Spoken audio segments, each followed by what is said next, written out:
Okay, so I've had some people tell me that they had questions on that old homework assignment. If you guys think way back to the week before you guys left for spring break, we started chapter 9, which is on probability, and we did section 9.1 just on basic probability. But one of the things we talked about was geometric probability, which might have been something a little bit new for some of you guys. So that might have been something that was a little confusing for you.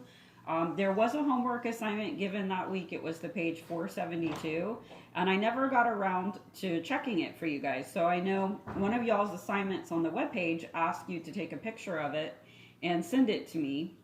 And so some of you guys weren't able to do every question because there were a few that you weren't sure how to do. And number 20 was one of those that was requested as being a trouble problem. So I've put it on the board here. It is one of those geometric probability questions. There's a picture that goes with it, and you're dealing with figures. If you look at the picture, well, I'll tell you what. This is page 473 that I'm on in the book. I'm looking at number 20, and it's the skydiver problem. It's a word problem. And I didn't put the picture on the board because I'm assuming that if you want to see the picture and read the problem, you can do that in the textbook. So if you turn in your textbook to page 473, look at number 20. It says a skydiver is equally likely to land at any point on a rectangular field. So we have this, I'll tell you what, very small here. I'm just going to kind of draw a really rough picture. So we have this rectangular field that a skydiver is jumping into. And it says that there are two overlapping circular targets. So we have these two overlapping circles in the middle like this. And again, your book is better. You can look in the book if you want to. But you've got two overlapping circles with a radius of 5 meters marked on the field. To the nearest percent, what is the probability that the skydiver will land in one or both of the circles? In other words, what's the probability that he's going to land somewhere in this circular area? This is the probability that we're looking for. Okay? Typical geometric probability question. You've got circles, you've got rectangles, it's talking about area, so you're going to have to use some formulas, your area formulas. And in fact, if you look over here to the left, those are the two formulas you're going to need to use to do this problem. You're going to need to know area of a circle is pi r squared, and you're going to need to know area of a rectangle is length times width.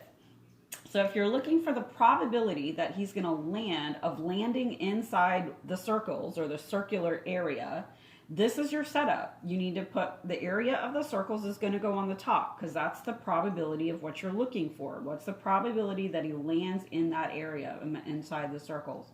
Over the total possible area, which is the total area of the whole rectangle. So this is how you're going to plug in your numbers. The area of the circles, you're going to use your pi r squared formula. So use 3.14 for pi. Your r is radius, which is 5 for both of these circles. And notice that I'm multiplying by 2 in the front. Why? Because there's two circles. So there's two circles that I have to include the area for there. But then notice that I subtracted out that 30 in the center. If you look at your picture in the book, it shows that overlap as being 30 meters squared. If you just use this number right here, you are counting that overlap twice. You can't count the overlap twice. So to make sure that you're only counting it once, you subtract it out once. Okay? So find the area of your circle, double it because there's two circles, subtract out the overlap. Then you're going to divide it by the total area, which is the area of the whole rectangle. That's your length times width, and this is a 20 by 30 rectangle. So this is how the numbers are going to plug in. Now it's just punch it into your calculator and work it out type of thing. So multiply these numbers together, multiply it by 2, and then subtract out the 30, you'll get 127. Divide it by 20 times 30, which is 600, and then it does ask you to change it into a percent. So just divide out that fraction on your calculator. It'll change it into a decimal for you, and then just move the decimal over 2 places, and you've got your percent answer. So this is number 20 on the page 472 homework, the one from long, long time ago, back before you went on break. You should have done this. So we're reviewing some really, really old stuff here. Okay, now there was another one that was also asked of me to do, and that is number 24. So let's take a look at number 24 too. If you have your book open in front of you, you're just flipping the page. It's page 474. And let's take a look at 24.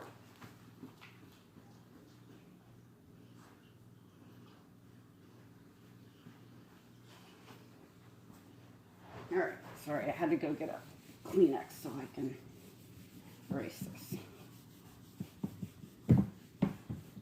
I usually have a kid handy and I just tell a kid to go do it.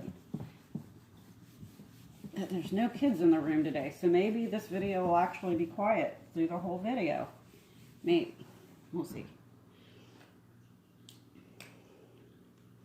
Okay, so now we're going to look at 24. 24 is not a geometric probability question. It's just a basic, it's an algebraic probability question. So you're just going to read it, set it up, and do it. During a football game, a kicker is called in twice to kick a field goal from the 30-yard line. Suppose that for each attempt, the probability that he will make the field goal is 0.8. So 2 attempts here. That means 2 events. And each time he goes and kicks a field goal, the probability of him making it is 0.8.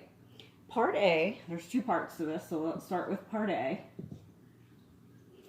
What is the probability that he will make both field goals? What is the probability that he will make both field goals? So if you guys remember, back a long, long time ago when we first started talking about probability, we talked about how the word both means the word and. Both means one and the other, the first and the second in this case. We're talking about 2 attempts at a field goal kick. So if we're talking about both attempts, we're talking about the first kick and the second kick. So if you really wanted to write it in probability notation, this is how I would write it. We're looking for the probability that he makes the kick. How do I want to write it?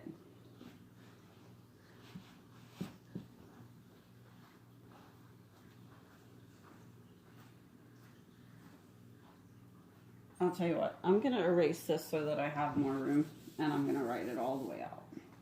Here's how I would write it. Find the probability that he makes kick 1 and makes kick 2. Okay, you could make it shorter. You could do more of a shorthand if you wanted to, but this is how I'm just writing it out so it'll make sense. Probability that he makes kick 1 and makes kick 2. So both means and, one and the other. So since this is an and probability, that means I'm going to multiply, okay? Quick review. And statements you multiply, or statements you add. Or you add and you multiply. So the probability that he makes kick 1 is 0.8. That's the first probability. And then we're going to multiply that by the probability that he makes kick 2, which is also 0.8. Okay? Now you just multiply 0.8 times 0.8 is 0.64. And I guess it kind of depends on how you want to put your answer. Okay, so in the book, the answer, it leaves the answer as 0.64, or yes, you can change it into a percent by moving it 2 places to the right, and it becomes 64%. So either one of those is technically correct. Now, part B says, what is the probability that he will make neither field goal? Now, this is actually still an and statement. The word neither means that he does not make kick 1 and he does not make kick 2. So to do part B,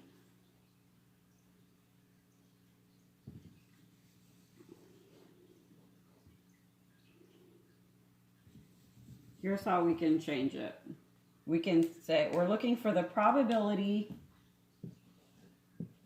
of not making a kick on the first kick, or not making that kick on kick number 1, and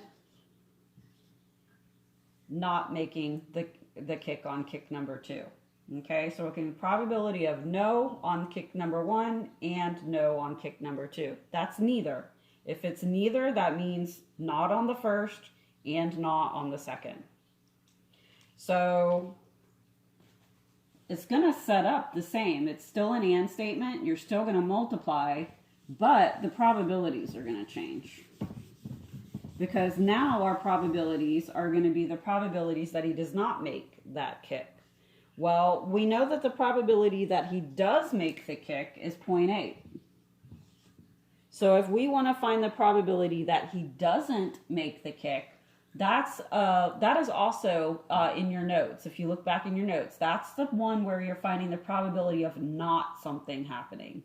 So it's the opposite of the probability that it does happen. So you have to remember that it should add up to 1. Your probabilities should all add up to 1. So really, if you're looking for the probability that he does not make a kick, what you have to do is you have to take 1 and subtract out the probability that he does make the kick, which is 0.8. So what's left over is a 0.2. So the probability that he does make the kick is a 0.8.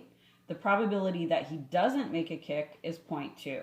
So instead of multiplying 0.8 times 0.8, that he does make the kick both times, this time we're going to multiply 0.2 times 0.2.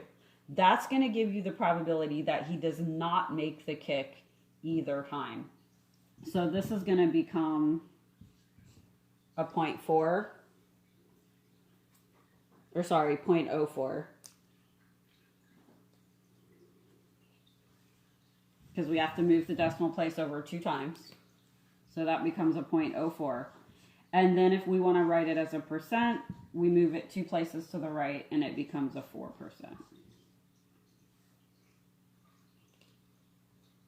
Okay.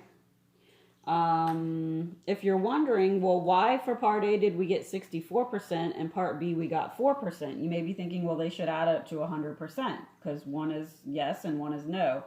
But you have to remember there are other possibilities. He might make the kick on the first kick but not on the second, or vice versa. So there are other possibilities. That's why you're getting 64% for part A and 4% for part B, because there are other options here. Okay, I think that's it for this particular homework assignment. If you guys have any other questions, you can email me and let me know.